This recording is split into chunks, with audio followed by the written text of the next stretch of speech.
अब हम बात कर लेते हैं क्वेश्चन नंबर 14 की। क्वेश्चन नंबर 14 में हमें जो दे रखा है ये कराएगा discuss the continuity of the function defined by. Function हमारे पास इस तरह से है, हमें फंक्शन की कंटिन्यूटी फाइंड करनी है, यानी कितने पॉइंट्स पर फंक्शन कंटिन्यूस होगा और कितने पॉइंट्स पर फंक्शन डिसकंटिन्यूस होगा। तो यहाँ पर सबसे पहले ये देख लेते हैं कि जब x की वैल्यू 0 से लेकर 1 तक है तो हमें फंक्शन 3 दे रखा है, 1 से लेकर 3 तक है तो 4 दे रखा है, और 3 से लेकर 10 तक दे रखा है तो हमें फंक्शन 5 लेना है। ठीक है ना। तो यहाँ पर सबसे पहले हम एक काम करते हैं कि इसको पार्ट्स में डिवाइड कर लेते हैं, और पार्ट्स में डिवाइड करने के बाद हमें फ़ायदा क्या होगा, फ़ायदा ये होगा कि हमें एक ही पॉइंट पर दो फंक्शन दे रखे हैं, एक तो इसको सेपरेट करना पड़ेगा और एक ही पॉइंट पर 3 पर दो फंक्शन यहाँ पर दे रखे हैं तो इसको भी हमें सेपरेट करना पड़ेगा। ठीक है ना। तो सब के पार्ट्स बनाकर हम अलग अलग पॉइंट्स पर इसकी डिसकंटिन्यूटी या कंटिन्यूटी फाइंड करेंगे। हमारा पहला केस बनता है case first, when 0 less than equals to x less than 1।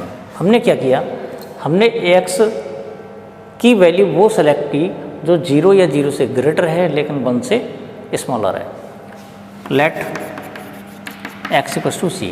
तो हमें मालूम है 0 या 0 से ग्रेटर लेकिन 1 से स्मॉलर, तो फंक्शन हमें ये वाला लेना पड़ेगा हमें। ठीक है ना।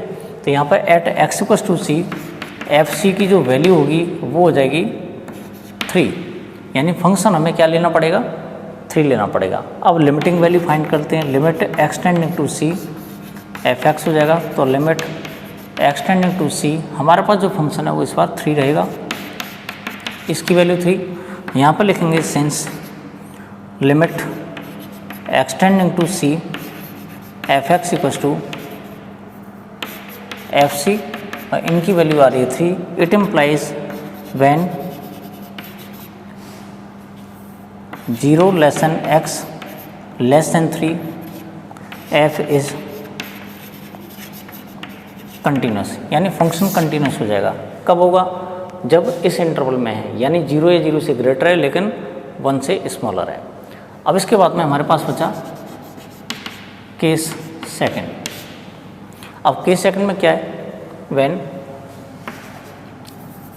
Eight x equals to 1, x equals to 1 पर हमने देखा x इक्वल्स टू 1 पर हमें फंक्शन ये भी दे रखा है और ये भी दे रखा है, तो इस वजह से 1 पर हम LHL और RHL दोनों फाइंड करेंगे, क्योंकि एक ही पॉइंट पर हमें फंक्शन 2 दे रखे हैं। तो सबसे पहले हम बात कर लेते हैं LHL की। LHL जब भी हम डिसाइड करते हैं तो यहाँ पर सिंबलिक फॉर्म लिखी जाती है, limit x tending to 1 negative f x. तो limit x tending to 1 negative, और फंक्शन जो होगा 1 से स्मॉलर वाले के लिए देखेंगे, फंक्शन हमारे पास ये 3 दे रखा है तो यहाँ पर हो जाएगा 3, और इसकी जो लिमिटिंग वैल्यू हो जाएगी जिसे हम LHL बोलेंगे वो हो जाएगा 3। बात कर लेते हैं इसकी RHL की। RHL में क्या होता है, limit x tending to 1 positive, और 1 पॉजिटिव में हमें जो फंक्शन लेना है अगली बार वो हो जाएगा limit x tending to 1 positive, और हमारे पास जो फंक्शन है 1 पॉजिटिव वाला 1 से ग्रेटर वाला राइट साइड वाला फंक्शन है तो ये जाएगा 4, तो ये जाएगा 4। अब इसकी जो लिमिटिंग वैल्यू वो हमें 4 मिल जाती है। तो हमने एक बात नोटिस की, यहाँ पर LHL की वैल्यू 3 है, RHL की वैल्यू 4 है, और दोनों की दोनों वैल्यूज कोइंसाइड नहीं कर रही। Since LHL not equals to RHL, it implies at x equals to 1 f is not continuous, यानी जो फंक्शन होगा वो x इक्वल्स टू 1 पर कंटिन्यूस नहीं होगा। ये हमारा केस नंबर सेकंड था। अब इसके बाद बात कर लेते हैं हम केस थर्ड की। केस थर्ड में हम क्या करेंगे, अब x की वैल्यू हम लेंगे 1 और 3 के बीच में। केस थर्ड में when 1 greater than x less than 3, यानी हम 1 पे तो फाइंड कर चुके हैं, तो 1 से ग्रेटर और 3 से स्मॉलर, यानी 1 और 3 के बीच में। तो यहाँ पर जो फंक्शन होगा हमारा एफ एक्स जो लिया जाएगा वो लिया जाएगा 4। तो यहाँ पर हम डिसाइड करते हैं let x equals to C, X की वैल्यू जो सी दे रखी है वो क्या है, वो 1 और 3 के बीच वाली वैल्यू, कोई सी वैल्यू हो सकती है। तो यहाँ पर एफ सी की जो वैल्यू मिलेगी वो हमें 4 मिल जाएगी, और लिमिटिंग वैल्यू जो मिलेगी X tending to C F x की जो वैल्यू होगी, लिमिट एक्सटेंडिंग टू सी 4, यानी इसकी वैल्यू 4 मिल जाएगी। तो हमने देखा कि 1 और 3 के बीच जब x होता है तो उस कंडीशन में फंक्शन की वैल्यू और लिमिटिंग वैल्यू दोनों कोइंसाइड करती हैं। सिंस एफ सी की value limit extending to C F X और दोनों की दोनों वैल्यू हमारे पास 4 दे रखी हैं, इट इम्प्लाइज एट या व्हेन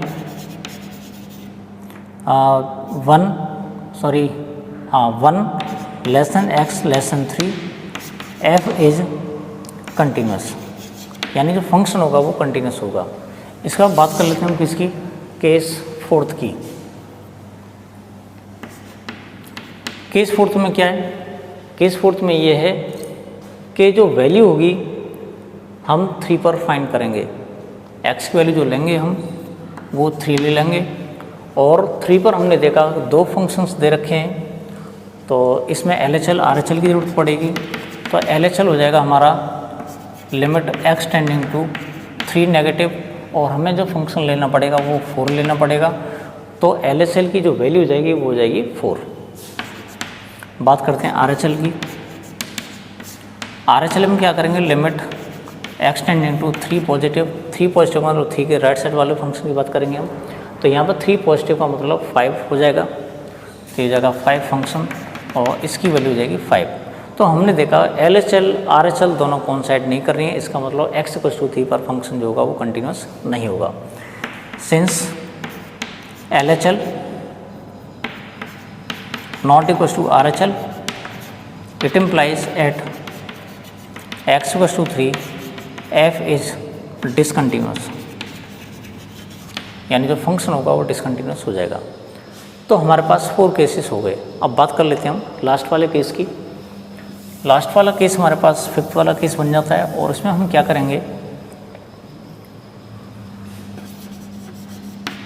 केस 5th व्हेन, अब हमारे पास 3 से ग्रेटर और 10 तक, when 3 less than x less than equal to 10, यानी जब x की वैल्यू 3 से ग्रेटर होगी लेकिन 10 या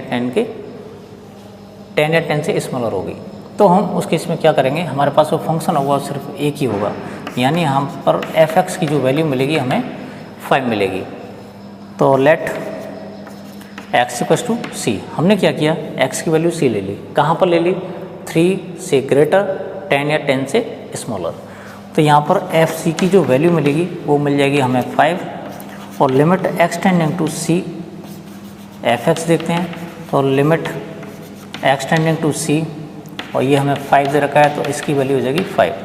यहाँ पे लिखेंगे since F C = limit x tending to c F X = 5, यानी फंक्शन की वैल्यू और लिमिटिंग वैल्यू दोनों कोइंसाइड कर रही हैं। It implies when 3 less than x less than equal to 10 f is continuous. तो ये क्वेश्चन पूरा हो चुका है यहाँ पर। तो हमने एक बात नोटिस की कि जब हम 0 से लेकर 10 तक की नंबर्स को हम देखते हैं तो वहाँ पर हमें 2 पॉइंट्स ऐसे मिलते हैं, x = 1 और x = 3, जहाँ पर ये जो फंक्शन होगा वो डिसकंटिन्यूस होगा। बाकी जितने भी पॉइंट्स हैं उन पॉइंट्स पर फंक्शन कंटिन्यूस हो जाएगा।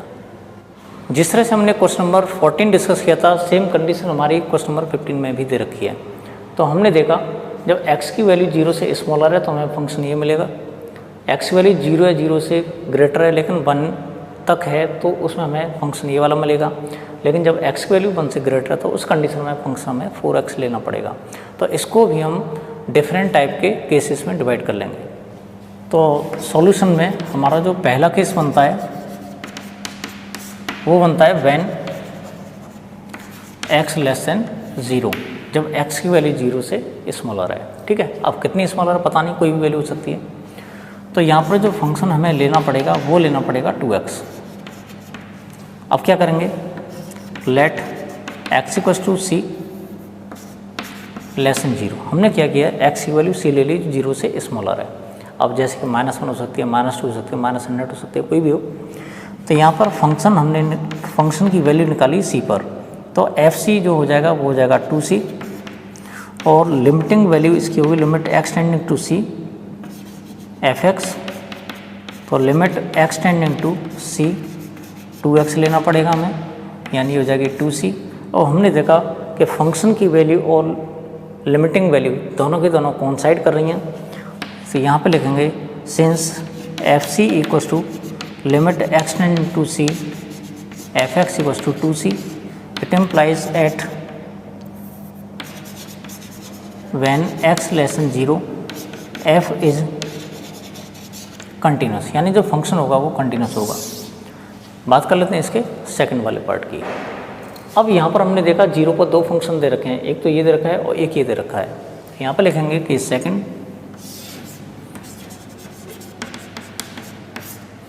when x equal to 0, x equal to 0 पर 2 फंक्शंस हैं, इसका मतलब ये होगा हमें LHL RHL दोनों की रूट पढ़ने वाली है। तो यहाँ पर लेते हैं हम LHL में limit x tending to 0 negative, और 0 नेगेटिव का मतलब 0 से स्मॉलर नंबर्स के लिए हम फंक्शन जो लेंगे वो 2x लेंगे, तो ये हो जाएगा हमारे पास 2x। तो इसकी जो लिमिटिंग वैल्यू होगी 2 × 0 यानी 0 हो जाएगी। बात कर लेते हैं इसके RHL की।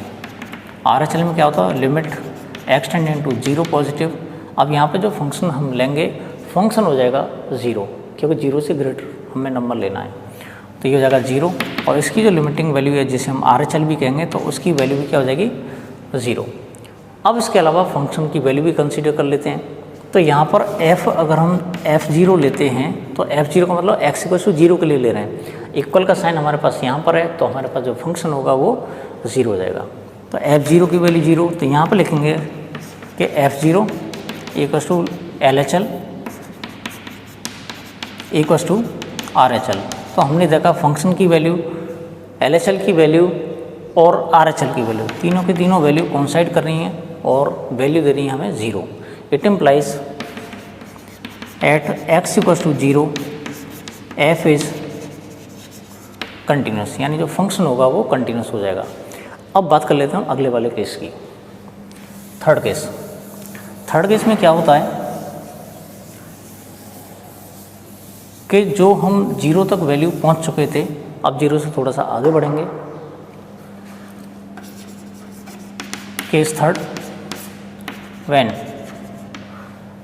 अब यहाँ हम देखते हैं 1 पे भी 2 फंक्शन दे रखे हैं, तो 1 से हम क्या करेंगे स्मॉलर के लिए लेंगे। When 0 less than equal to x, या 0 से ग्रेटर ले लेंगे, अब तो 0 से ग्रेटर लेकिन 1 से स्मॉलर, यानी x की जो वैल्यूज हैं वो 0 और 1 के बीच वाली आएंगी। तो 0 और 1 के बीच वाले के लिए हम सिर्फ एक ही फंक्शन का इस्तेमाल करेंगे, तो यहाँ पर एफ एक्स की जो वैल्यू होगी वो हो जाएगी 0।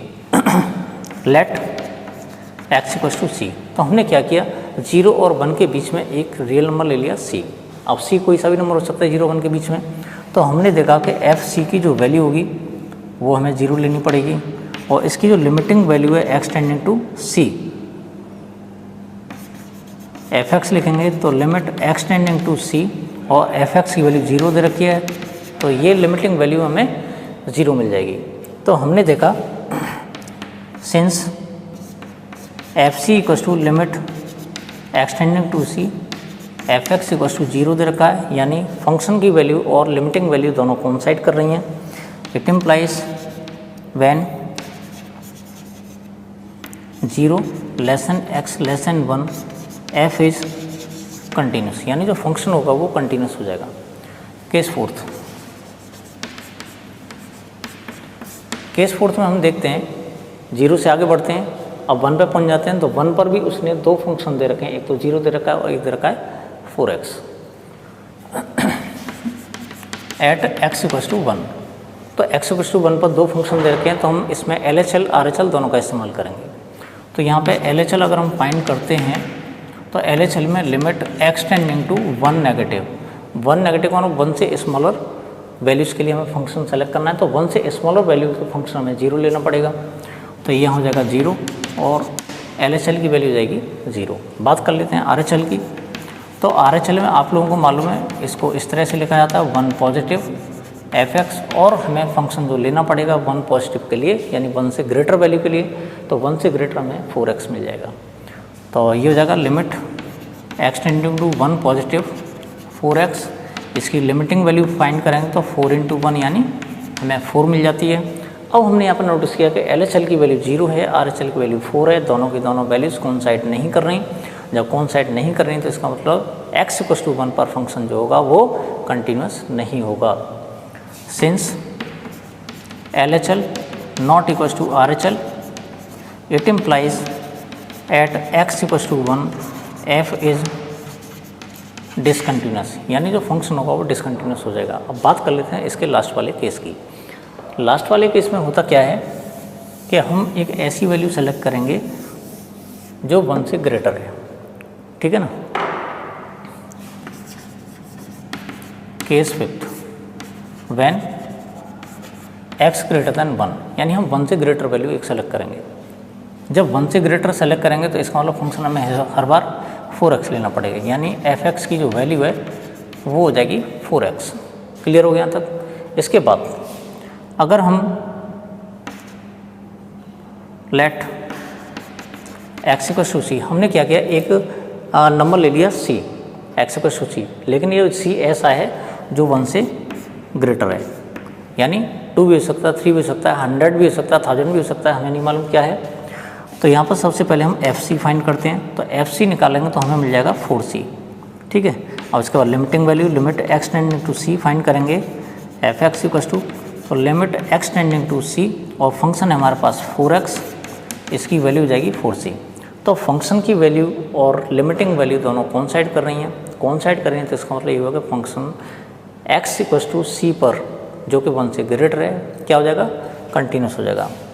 तो it implies when x > 1 f is continuous, तो जो फंक्शन हो जाएगा वो कंटिन्यूस हो जाएगा। रीजन लिख देंगे कि लिमिटिंग वैल्यू और फंक्शन की वैल्यू कोइंसाइड कर रही हैं। तो इस क्वेश्चन में हमने एक बात सीखी कि जब x की वैल्यू 0 से स्मॉलर है, 1 से ग्रेटर है या इन पीरियड्स में हमें मिल रही है, तो x = 1 पर सिर्फ एक ही पॉइंट ऐसा है x = 1 जहाँ पर जो फंक्शन है वो डिसकंटिन्यूस होगा, बाकी सारे पॉइंट्स पर फंक्शन कंटिन्यूस हो जाएगा। जो क्वेश्चन नंबर 16 है वो भी सेम कॉन्सेप्ट का क्वेश्चन है। इसमें भी हमें इसको केसेस में डिवाइड करना पड़ेगा। तो यहाँ पर हम देखते हैं केस फर्स्ट। केस फर्स्ट में व्हेन x < -1, जब x की वैल्यू -1 से स्मॉलर है। लेट, अब पहले हम फंक्शन डिसाइड करेंगे। जब x की वैल्यू -1 से स्मॉलर है तो उस कंडीशन में f(x) की जो वैल्यू हो जाएगी वो हो जाएगी -2। लेट x = c < -1, हमने क्या किया, -1 से कोई स्मॉलर वैल्यू ले ली x = c। तो यहाँ पर जो फंक्शन की जो वैल्यू हो जाएगी जिसे हम fc कहेंगे वो हो जाएगी -2, और limit x tending to c f(x) find करेंगे, यानी लिमिटिंग वैल्यू फाइंड करेंगे x टेंडिंग टू c -2 के लिए, तो ये हो जाएगी -2। तो हमने देखा इसकी फंक्शन की वैल्यू और लिमिटिंग वैल्यू ये दोनों कोइंसाइड कर रही हैं। Since fc = limit x tending to c f(x) = -2, it implies when x = c < -1 f is continuous, यानी जो फंक्शन होगा वो कंटिन्यूस हो जाएगा। बात कर लेते हैं हम केस सेकंड की। केस सेकंड हम क्या बनाएंगे, क्योंकि इसमें हमने -1 से क्या लिया था, स्मॉलर लिया था। अब हम एट x = -1, जब x की वैल्यू -1 है उस कंडीशन में हम देखते हैं तो -1 पर हमें दो फंक्शन दे रखे हैं, एक वाला और एक वाला। तो हम करते क्या हैं, f(x) की जो वैल्यू हम डिसाइड करते हैं फंक्शन की वैल्यू वो इक्वल वाले साइन के साथ करते हैं, यानी x = -1 पर जो फंक्शन होगा वो -2 लिया जाएगा, तो ये हो जाएगा -2। f(x) = -2, ये क्लियर हो गया होगा। तो यहाँ पर f-1 अगर हम फाइंड करते हैं तो इसकी वैल्यू भी -2 मिल जाएगी। क्यों मिल जाएगी, क्योंकि यहाँ पर x की वैल्यू -1 कहाँ पर रिप्लेस करेंगे, एक्स के पर, लेकिन इसमें एक्स है ही नहीं, तो इस वजह से हमें फंक्शन वैल्यू भी -2 ही मिलेगी। बात कर लेते हैं हम LHL की, क्योंकि हमें मालूम है एक ही पॉइंट पर दो फंक्शंस दे रखे हैं, तो इस वजह से LHL RHL फाइंड करना पड़ेगा। तो यहाँ पे LHL की जो वैल्यू हो जाएगी इसके लिए होगी, RHL की वैल्यू इसके लिए होगी। तो यहाँ पर limit x tending to -1 negative, तो फंक्शन हमारे पास हो जाएगा -2, और इसकी जो लिमिटिंग वैल्यू है वो -2 हो जाएगी। बात कर लेते हैं हम RHL की। RHL में limit x tending to -1 positive, और हमारे पास जो फंक्शन दे रखा है वो दे रखा है 2x -1 से ग्रेटर के लिए, तो ये जाएगा -2x, और वैल्यू फाइंड कर लेते हैं। तो -2 इंटू -1, और इसकी जो वैल्यू हो जाएगी वो मिल जाएगी हमें 2। तो हमने एक बात नोटिस की सॉरी, ये -2 नहीं है, ये सिर्फ 2x है। तो यहाँ पर हम वैल्यू फाइंड करते हैं इसकी, तो 2 इंटू -1 यानी हमें -2 मिल जाती है। तो हमने एक बात नोटिस की कि LHL की वैल्यू -2 है, RHL की वैल्यू -2 है, और फंक्शन की वैल्यू वो भी -2 दे रखी है। तो यहाँ पर लिखेंगे since LHL equals to RHL equals to f-1, ये तीनों की तीनों वैल्यू कॉन्साइड करनी है, जो कि वैल्यू हमें कॉन्साइड वैल्यू जो दे रखी है वो -2 दे रखी है। It implies at x equals to -1 f is continuous, यानी जो फंक्शन होगा वो कंटिन्यूस हो जाएगा। अब इसके बाद में इसका अगला वाला केस हम ले लेते हैं, केस थर्ड।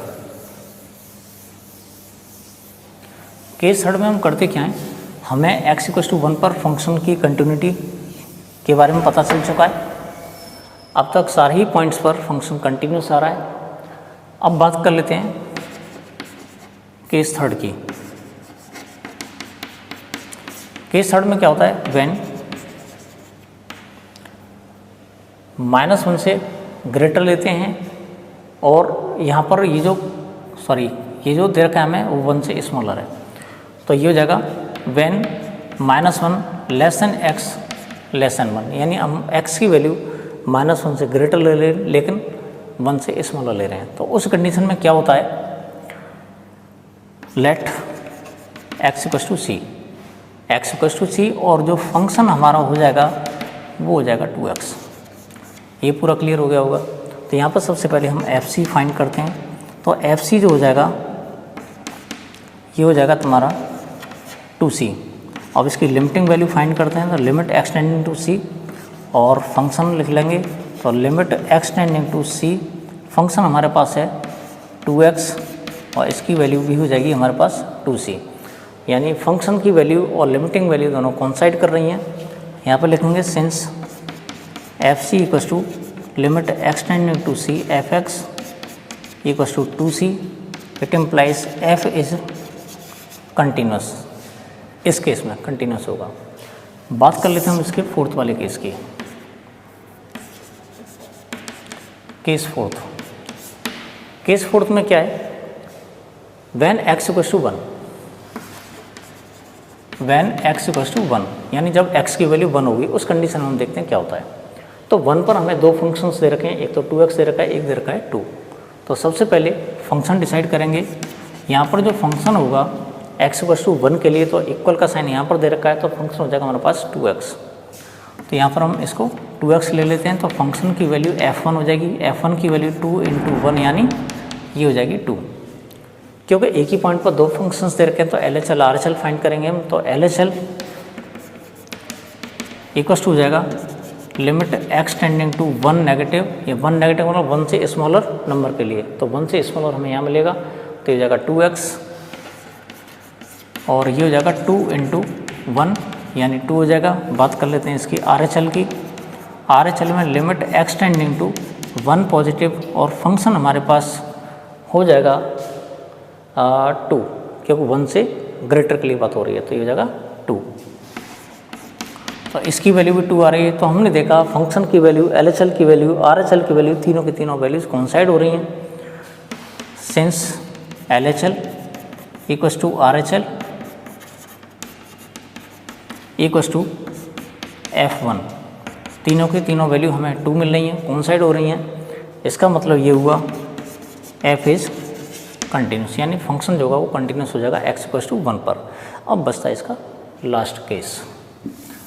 लास्ट केस में हम देखते हैं x की वैल्यू ऐसी लेते हैं जहाँ पर वो 1 से ग्रेटर मिल सके। Case fifth, when x greater than 1, यानी अब हमें फंक्शन ऐसा लेना है जो x ग्रेटर देन 1 के लिए हो। तो यहाँ पर फंक्शन जो हो जाएगा f(x) वो हो जाएगा 2। यहाँ तक क्लियर हो गया होगा। इसके बाद लेट x इक्वल टू सी, हमने एक ऐसी वैल्यू ले ली c x की जो 1 से ग्रेटर। तो यहाँ पर एफ सी फाइंड करेंगे, तो एफ सी की जो वैल्यू जाएगी वो 2 हो जाएगी। अब बात करते हैं लिमिटिंग वैल्यू की, limit extending to C F x, limit extending to C 2, इसकी वैल्यू हमें क्या मिल जाएगी? 2 मिल जाएगी। तो हमने देखा एफ सी की वैल्यू और लिमिटिंग वैल्यू फंक्शन की वो भी 2 है। Since F c equal to limit extending to C F x, दोनों कॉन्साइड कर रही हैं और कॉन्साइडेड वैल्यू मिल रही है हमें 2, it implies F is continuous. तो फंक्शन जो होगा कंटिन्यूस हो जाएगा। तो हमने यहाँ पर बहुत सारे पॉइंट्स पर इसके कंटिन्यूटी फाइंड करके देखी, हमें एक भी पॉइंट ऐसा नहीं मिला जहाँ पर ये फंक्शन डिसकंटिन्यूस हो, यानी x की हर रियल वैल्यू के लिए ये जो फंक्शन होगा वो वेल डिफाइंड होगा और कंटिन्यूस होगा। यानी अगर हम इसका ग्राफ ड्रॉ करते हैं तो हमें बिना ब्रेकेज के, यानी बिना ब्रेक के एक हमें कंटिन्यूस ग्राफ मिल जाता है। क्वेश्चन नंबर 17 में ये दे रखा है कि find the relationship between a and b so that the function is defined by f x equal to, ये फंक्शन दे रखा है, is continuous at x equal to 3। तो क्वेश्चन में कन्फर्मली ये दे रखा है कि x इक्वल टू 3 पर फंक्शन जो होगा वो कंटिन्यूस है। जब किसी पॉइंट पर फंक्शन कंटिन्यूस होता है तो हम करते क्या है कि फंक्शन की वैल्यू, LHL की वैल्यू और RHL की वैल्यू, तीनों की तीनों वैल्यूज इक्वल लेते हैं कि तीनों वैल्यू कोइंसाइड करेंगी। ठीक है, तो इस कॉन्सेप्ट का हम यहाँ पर यूज़ करने वाले हैं। Since f is continuous at x equal to 3, यानी फंक्शन कंटिन्यूस है x इक्वल टू 3 पर, इसका मतलब ये हुआ कि LHL equal to RHL equal to F3, ये तीनों की तीनों जो वैल्यूज होंगी वो कोइंसाइड करेंगी, यानी तीनों की वैल्यू इक्वल होगी।